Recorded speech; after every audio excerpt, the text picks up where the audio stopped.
This is a weekly step meeting. Our format is as follows. A speaker is asked to talk for 25 to 30 minutes on the step of that week, followed by discussion or questions until 7 p.m. You can find these weekly meetings on our YouTube page, the Conscious Contact Speaker Group of Doylestown. Don't forget to smash the like button, subscribe, and share. This brings us to the speaker portion of the meeting. On April 11th, 2022, in Doylestown, Pennsylvania, at the Monday night 6 p.m. Stay Alive Literature and Step Group of St. Paul's Lutheran Church. Tonight's speaker is Veronica, and she will be speaking on steps 4 and 5. Let's all give Veronica a warm welcome.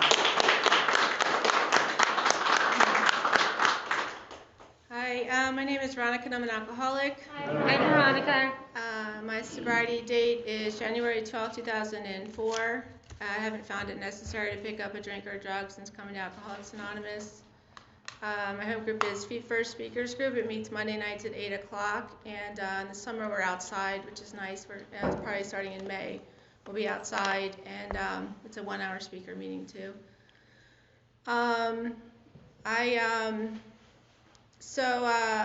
I had 2 years sober, I burned through all these sponsors. I was kind of doing a half job in sobriety. I was just doing what they told me to do. I had a lot of excuses of why I didn't have to do everything. And I was a young person when I got sober. I was 24 years old, and I felt different, and I felt, poor me, and nobody has it this bad.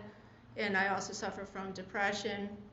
So I just kind of, I got these women to sponsor me, and a lot of them were old enough to be my mom, so a lot of them kind of treated me like a mom, or like if they tried to be my therapist, or they try to do other things that are not really anything about the steps at all. But and then they would tell me to do something, and if I didn't like what they told me to do, I'd just get another sponsor and just burn through all these women. And then when I had 2 years sober, I was in my noon meeting because I didn't work, and there's this woman that came in, and she was smiling, she was happy, you could see the light in her eyes, you could tell she was happy and sober at the same time.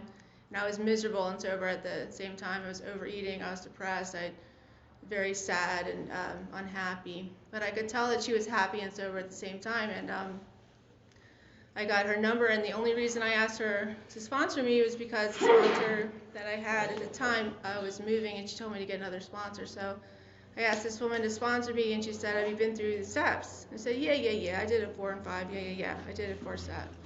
And she's like, I'm going to take you through all 12 steps out of the big book, and you're going to make my home group your home group. It's a Feet First Speakers Group. At that time was in Sellersville, and we're there Monday at 8 o'clock, and you're going to be there at 7 o'clock, and we're going to go through the book. And it was a half-hour drive for me, and I didn't really want to do that. And she said, if you don't do it, you're going to have to find another sponsor. So I would drive up there an hour early, like she said, and we would read through the big book together. And I felt really, at that time I was 26 years old. There was all these young people at that meeting, and I felt very insecure. And I was like, how am I going to socialize without alcohol? I felt, I have social anxiety. I felt very, insecure. How am I going to make friends? And I was very afraid. And I would sit with her like this because I was terrified and afraid that they wouldn't like me or whatever. And we would do that. We would meet every Monday and go through the steps. And so we said the third step prayer together, and then she outlined the inventory 4 and 5, and so I did that, and I only had about 8 names on my resentment list. There's stuff from childhood, stuff from high school, stuff from college, and I was still holding on to it every day. Like I said, I was 26, but stuff that happened when I was 15, I was still holding on to this negative emotional energy every single day. And when I was able to do step 5 with her, I felt like I was letting it go. I felt like it was a healing of letting go all this old emotional, garbage that I've been holding on to. And so it was actually very healing. And you take the 1 hour after that, go at home, and then you read the 1 hour, the paragraph of the, step 5. Are you sure that you are ready to let go of everything? And then you do 6 and 7, and it was actually very healing for me. Then we went through the rest of the steps. That sponsor, she got, last time I saw her, she got 26 years. She in the meeting I was at, she got her coin, and she doesn't go to meetings anymore. And she really did help me a lot. And I've had other sponsors too that did the same kind of thing. Like when I had 4 years sober, this woman had 10 years, and she's like, yeah, I don't want to go to AA anymore. And I've seen that a lot with other people too that aren't necessarily long-time sobriety or whatever. And I have to keep showing up because I remember how bad it was, and I also want to be here to try to help somebody else. But I have to be clear of, I have to keep showing up because they say the people that pick up are the ones that stop going to meetings, and they just stop going and they forget how bad it is and think, oh, I'll just drink on a Friday, or I'll just, drink after work, and then it turns into alcoholism and you start losing all these things again. And so I have to keep showing up. But I remember her because, she's not here, she's alive, but she's not around anymore, and whatever. And that's kind of an example to me that I still need to be here. But I moved, and then I moved back to Telford and in 2017, and then my program was kind of slipping. I was doing a lot of 309 Unity Clubhouse meetings, and I would get sponsors from there. And they thought they were doing the right thing, but they really weren't. And since I already had that experience of already going through the big book, I knew it wasn't right. I knew it wasn't good sobriety, quote unquote. So when I moved back to Telford, Quakertown, my old home group, was like, 20 minutes. It's like, I have to go back to my home group. I got to pull my program back together because I was suffering. I had broken up a relationship. I was depressed. I was laying around, overeating, watching 8 hours of television. I was sober, not drinking, but I would eat candy and I would watch television all day, and I would lay in bed and act depressed, and that was what I was doing. So then when I went back up to Be First, I recognized this girl that I had known from before, and she has less years than me, and I asked her to be my sponsor, take me through the steps again, and she didn't want to do it. I could tell by her face she didn't want to do it, and I was like, no, it has to be you. And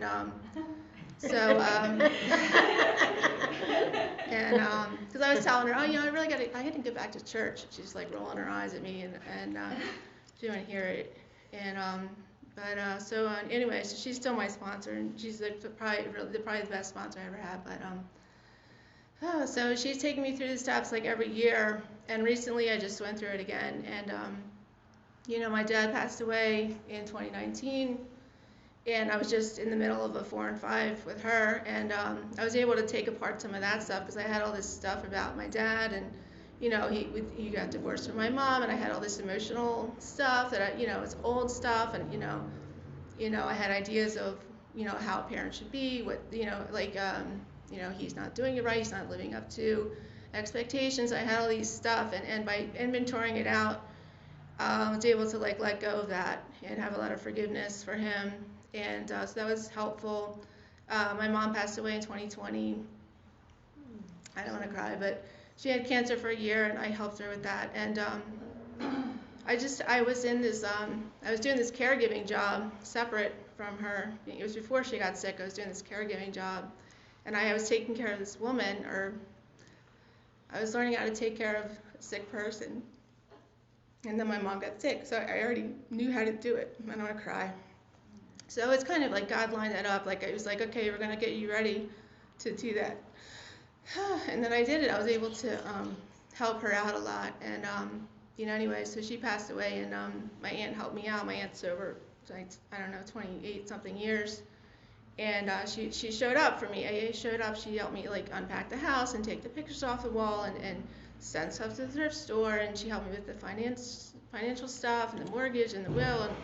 And I don't know how to do any of that stuff. And she showed up for me. And so I had to, grieve my mom, and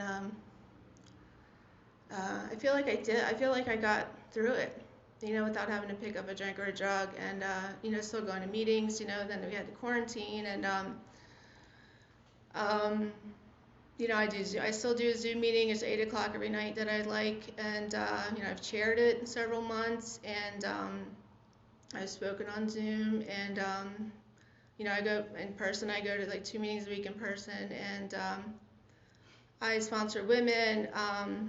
a couple of them don't stay sober, and the one that I was helping through the quarantine was being really crazy on the phone, and she was like crying and screaming into the phone, and I'm like, why? I don't understand why she's always having like a temper tantrum on the phone with me. And I was like, oh, she's drinking, and then she's picking up the phone and crying to me, and I was like, I didn't realize at the time. And anyway, so and I felt guilty. I'm like, well, if I drop her, she's really suffering, and if I drop her, she's going to drink or die. She's 50 years old, she's going to die of alcoholism quickly. So then I have this guilt of, oh, I need to still help her, even if she's not listening, even if she's whatever, I still need to be there, and I don't need to be there. And they say to let people go and try to find someone else to help. And I was sponsoring this other woman recently who kept drinking throughout, she's been drinking for 20 years and in and out for 20 years, and so she's still drinking, even though, I'm working, we did the book together, starting last August, and then she drank again several times since then, and I'm like, well, am I supposed to drop her? I'm not sure what I'm supposed to do. And whatever, but they helped me to remember how bad alcoholism is. Like showing up at a meeting drunk or calling your sponsor drunk, that's not how I want to be. So they help you to remember. But anyway, I did another 4 and 5 with my sponsor recently, and I had some resentments against AA people. Like when the meeting started going back together, I go to my Telford meeting, and there's a person that was really bothering me a lot, and I was like, I don't even want to go to the meeting. He's bothering me so much. And but it's my resentment. It's within my mind. Like he's going to be how he is. It's my thinking that's making me not even want to show up. And like that's one of my favorite meetings, and I do want to go there. I've been going there a lot of years. I want to continue to go there, but this resentment is like pushing me out of it. And it's like, so I had to like take it apart. Like, what is the actual resentment? And it's like, it was a really complicated thing because I really couldn't think it out. Like I couldn't figure it out. So we had to inventory it, and it was like a very complicated thing. But the reality is like, what happens when you go there? Oh, he comes up, he tries to hug me, he tries to touch me, he tries to like get in my space and push past my boundaries, and that's the resentment. It's not that how he is or anything else. It's how he's trying to like get in my space. And that's my resentment, because I'm trying to like say no, but I'm trying to be polite, but I'm also trying to whatever. And then my one friend who sits there is very very codependent, and she's like completely attached to this person, and I'm not interested in being like that.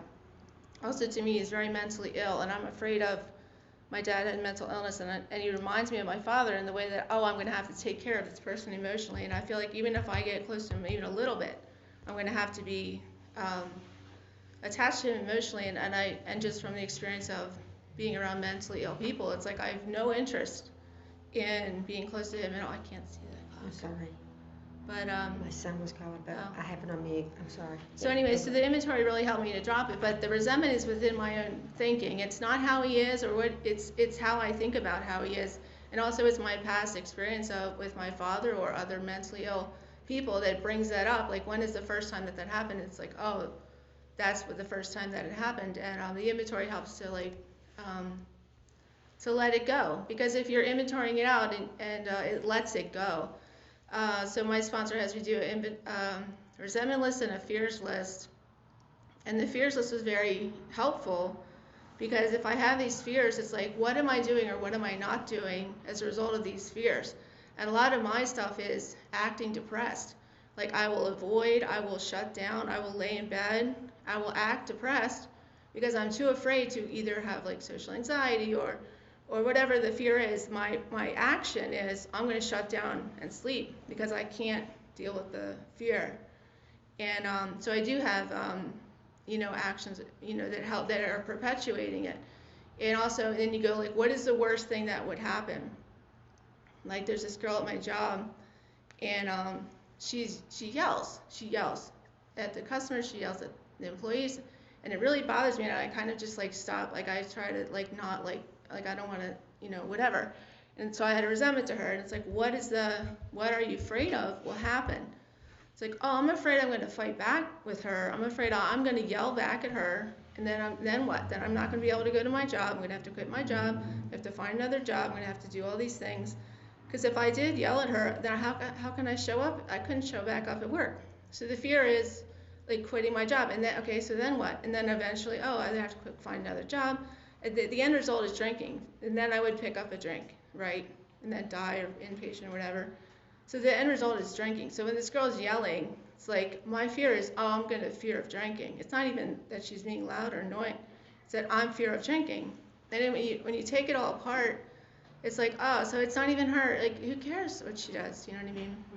I had to learn how to have, mature behavior in sobriety. I think a lot of my drinking behavior, I drank a lot of, like, vodka-type drinks, and I'm, part Irish, and it's like fighting Irish is a real thing. And I used to like fight back at people in bars and scream back. And so my mind is, oh, fear of fighting. It's like, oh, no, you're not. And then you see the reality, you're not going to fight. When's the last time you actually screamed at anyone? And it's like, oh, no, it's been so long. And it's like, oh, it's not a rational, it's irrational. Like, it won't happen. So when the girl's yelling, it's just like, you have to, when you take it apart, it's like, oh, I'm just, fear of drinking, fear of fighting back, and it's like, I'm not going to fight back because my sober experience is I'm not yelling, I'm not even fighting, I just avoid a lot of situations. I try to act very polite, and that's a new behavior, change of behavior. New behavior is being polite and quiet and whatever, and learn behavior. But the steps really helped me a lot. Going through the book, and like I said, I try to sponsor women through the book, and sometimes they stay sober, sometimes they don't, but if I'm trying to help them, it keeps me sober. And but I'm grateful for my sponsor. I'm grateful for our first speakers group, and the lady that forced me to go there against my will, because I feel like it pushed you on a trajectory of, it changes your path, because sometimes I met some people that have the same years as me, and either if they're not doing the work, they're kind of crazy, or very unhappy, very mad, or very angry. And sometimes you see these people with like 40 years, and they're seriously like angry or seriously crazy. And there's this one lady that I talked to, she's got like 45 whatever years, and she gossips so much, and I'm like, I can't even like gossip with her, because it's like I don't even want to, but it makes me not want to talk to her. So it's just like I don't want to gossip. But I'm grateful to be sober, grateful to get through the pandemic. I'm grateful to get through my mother's death and stay sober through all that stuff. And thanks for asking me to speak, and that's all I want to share.